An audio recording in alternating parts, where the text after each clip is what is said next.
حضور نے فرمایا 4 خصلتیں ایسی ہیں کہ اگر کسی شخص میں ہوں تو وہ پکا کٹر منافق ہے، اور اگر ان میں سے کوئی 1 یا 2 ہیں تو اسی نسبت سے اس میں نفاق ہے۔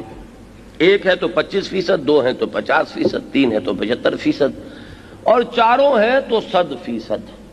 اور اس میں الفاظ یہ استعمال کیے حضور نے وَإِن صَامَ وَصَلَّى وَزَعَمَ أَنَّهُ مُسْلِمٌ، چاہے وہ شخص نماز پڑھتا ہو، روزہ رکھتا ہو اور وہ یہ سمجھتا ہو کہ میں مسلمان ہوں، لیکن وہ 100% کٹر منافق ہے۔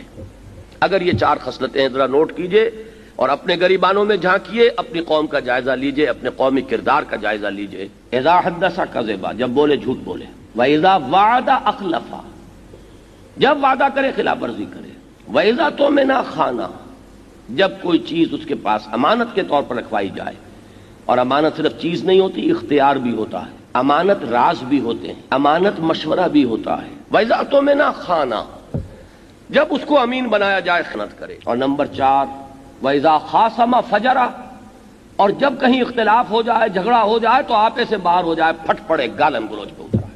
یہ 4 خصلتیں نوٹ کر لیجئے، اپنے معاشرے کا جائزہ لے لیجئے، برا نہ مانیے۔ واقعہ یہ ہے کہ ملت اسلامیہ پاکستان قومی سطح پر بحیثیت مجموعی اس نفاق کے مرض میں مبتلا ہے۔ خیانت، بددیانتی، فریب، جھوٹ، سرکاری اختیارات کا غلط استعمال، کنبہ پروری، جانبداری، رشوت دینا، رشوت لینا۔ کون سی چیز ہے کہ جس میں آج ہم دنیا کی قوموں کو مات نہیں دے چکے ہیں؟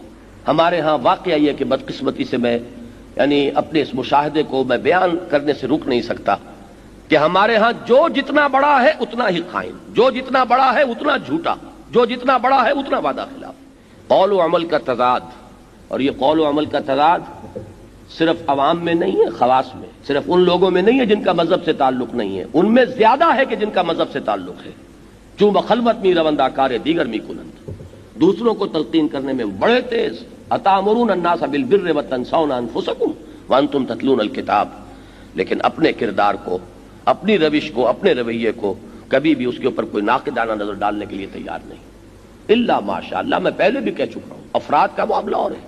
معلوم ہوتا ہے کہ یہ ہے اصل میں وہ ڈیوائن لا، یہ وہ ڈیوائن پنشمنٹ ہے اللہ کی نفاق کی، کہ جس کی گرفت میں ہم بحیثیت قوم آ چکے ہیں۔ میں کسی ایک فرد کو، کسی ایک گروہ کو، کسی ایک پارٹی کو، کسی ایک شخصیت کو میں یہاں پر اپنی اس پوری گفتگو کے اندر ہدف نہیں بنا رہا ہوں، یہ ہمارا مجموعی کردار بن چکا ہے۔